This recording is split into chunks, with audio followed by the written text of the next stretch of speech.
Assalamualaikum warahmatullahi wabarakatuh. Yang terhormat Ibu Wari Puspitasari selaku dosen mata kuliah Kepemimpinan dan Komunikasi Interpersonal. Di sini saya akan mempresentasikan proposal saya yang berjudul Meningkatkan Kesadaran Masyarakat Terhadap Penipuan Online dengan Aplikasi Waspada Tutuwuhan.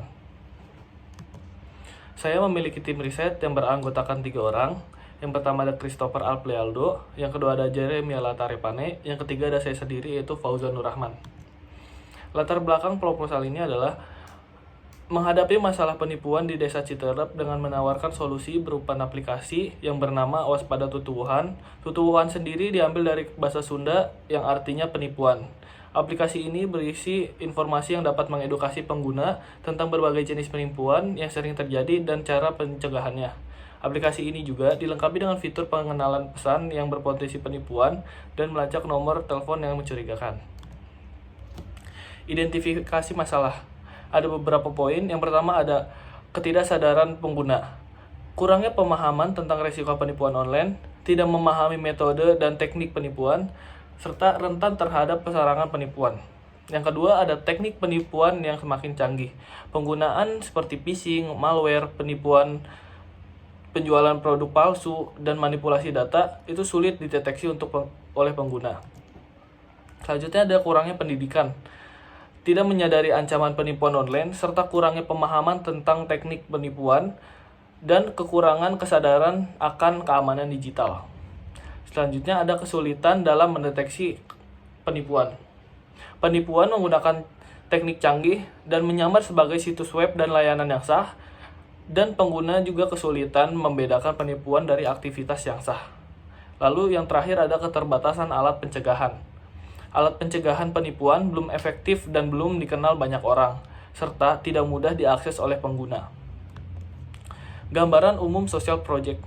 Proyek sosial ini adalah berupa aplikasi yang bernama Waspada Tutuwuhan. Aplikasi ini juga bertujuan untuk memberikan edukasi kepada pengguna tentang berbagai jenis penipuan online yang sering terjadi serta langkah-langkah pencegahan yang dapat diambil.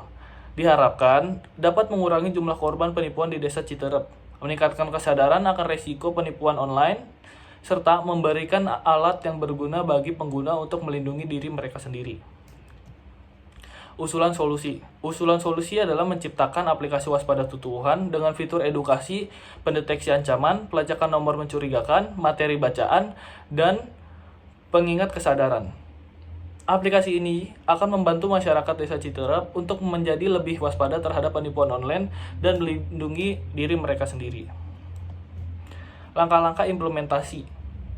Langkah pertama adalah melakukan persiapan untuk yang meliputi survei lokasi, menyusun kerangka kerja, dan melakukan studi kelayakan.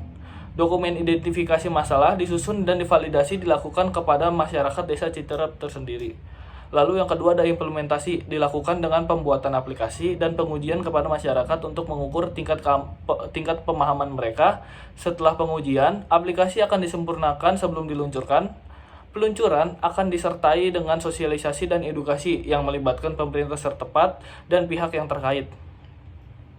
Yang ketiga ada pihak yang diajak bekerja sama untuk mensukseskan program ini adalah pemerintah setempat. Proses pelaksanaan. Pada awalnya, kita melakukan pengumpulan data, lalu kita akan menganalisa dan studi kelayakan. Setelah itu, kita akan merancang desain aplikasi. Setelah itu, lalu kita akan membuat aplikasinya. Setelah aplikasi dibuat, kita akan melakukan pengujian. Jika belum sesuai, kita akan mengulangnya dengan desain aplikasinya. Lalu kita akan membuat ulang aplikasi. Setelah itu, akan melakukan uji coba. Setelah dirasa sudah sesuai, kita akan melakukan penyempurnaan aplikasi, lalu akan melakukan peluncuran dan sosialisasi. Setelah itu, kita akan melakukan pengamatan dan evaluasi. Timeline pelaksanaan. Tahap pertama adalah tahap persiapan. Kita akan menentukan tim, rencana proyek dan anggaran, riset tentang jenis penipuan. Yang kedua ada tahap pengembangan. Di tahap ini ada desain aplikasi, pengembangan fitur, yang di dalamnya ada edukasi, pendeteksi ancaman, pelacakan nomor mencurigakan, dan materi bacaan. Yang ketiga ada tahap uji coba dan evaluasi. Di tahap ini kita akan uji coba secara internal, pengumpulan umpan balik, evaluasi hasil, dan penyesuaian. Di tahap keempat ini kita akan melakukan tahap penyesuaian, yaitu perbaikan aplikasi dan penyusunan panduan penggunaan.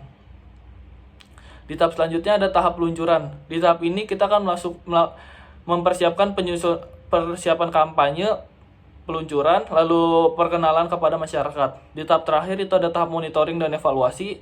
Kita akan melakukan pemantauan penggunaan aplikasi, pengumpulan data, evaluasi, dan pembaruan berkala.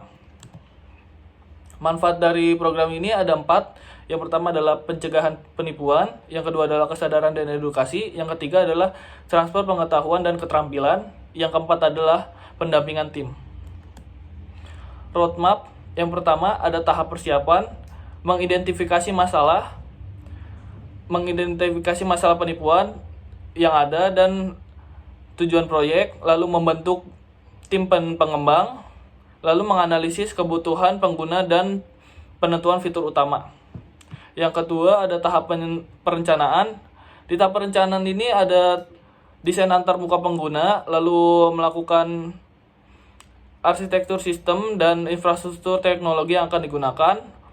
Terus lalu akan menetapkan fitur-fitur kunci seperti sistem laporan penipuan, dan validasi dua faktor. Yang ketiga adalah tahap pengembangan. Di sini kita akan memulai mengembangkan back-end aplikasi dengan fokus pada keamanan dan kinerja. Lalu melakukan pengembangan front-end dengan desain yang direncanakan sebelum. Lalu ada mengintegrasikan antara front-end dan back-end untuk membangun aplikasi yang lengkap. Di tahap keempat itu ada tahap pengujian untuk menguji fungsional dan keamanan aplikasi, lalu memperbaiki bug dan masalah yang ditemukan selama pengujian.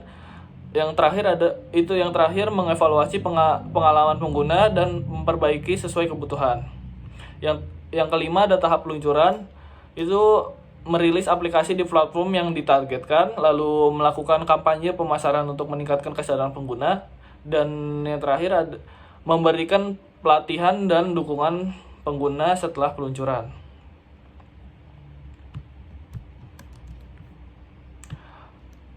Lalu ada aspek keberlanjutan. Yang pertama ada pembaruan fitur, yang kedua ada kemitraan dan kolaborasi, yang ketiga ada kesadaran masyarakat, yang keempat ada data dan pelaporan, yang kelima adalah pengembangan internasional. Lalu rancangan anggaran biaya. Di rancangan anggaran biaya itu ada beberapa komponen. Yang pertama ada investasi, operasional, dan lainnya. Yang pertama kita akan membahas dari komponen investasinya. Yang pertama ada buku pedoman, jumlahnya 3, biaya satuannya 150.000, jumlah dikali biaya satuan sama dengan 450.000. Yang kedua ada pembuatan aplikasi, jumlahnya sama dengan 1, biaya satuannya sama dengan 5 juta, jumlah dikali biaya satuan sama dengan 5 juta. Yang ketiga ada pembuatan proposal, jumlahnya sama dengan 10, biaya satuannya sama dengan 50.000, jumlah dikali biaya satuan sama dengan 500.000. Yang keempat ada biaya hosting atau tahunan, jumlahnya sama dengan 1, biaya satuan sama dengan 800.000, jumlah dikali biaya satuan sama dengan 800.000. Yang kelima ada biaya sosialisasi, jumlah sama dengan 1, biaya satuan sama dengan 1.500.000, jumlah dikali biaya satuan sama dengan 1.500.000. Lalu yang keenam ada biaya pengujian aplikasi, jumlah sama dengan 1, biaya satuan sama dengan 1 juta, jumlah dikali biaya satuan sama dengan 1 juta. Jadi total komponen biaya investasi adalah 9.250.000. Lalu yang kedua kita akan menghitung komponen anggaran operasional. Yang pertama adalah transportasi, jumlahnya 7, biaya satuan sama dengan 50.000, jumlah biaya dikali satuan sama dengan 350.000. Yang kedua ada biaya listrik, internet, jumlah sama dengan 2, biaya satuan sama dengan 100.000, jumlah dikali biaya satuan sama dengan 200.000. Total komponen biaya operasional sama dengan 550.000. Lalu yang ketiga ada komponen lainnya. Yang pertama ada honor narasumber, jumlah sama dengan 5, biaya satuan sama dengan 100.000, jumlah dikali biaya satuan sama dengan 500.000. Yang kedua ada konsumsi FDG, jumlah sama dengan 20, biaya satuan sama dengan 25.000, jumlah dikali biaya satuan sama dengan 500.000. Yang ketiga adalah konsumsi sosialisasi, jumlah sama dengan 100, biaya satuan sama dengan 40.000, jumlah dikali biaya satuan sama dengan 4 juta. Yang keempat ada biaya spanduk, jumlah sama dengan 2, biaya satuan sama dengan 150.000, jumlah dikali biaya satuan sama dengan 300.000.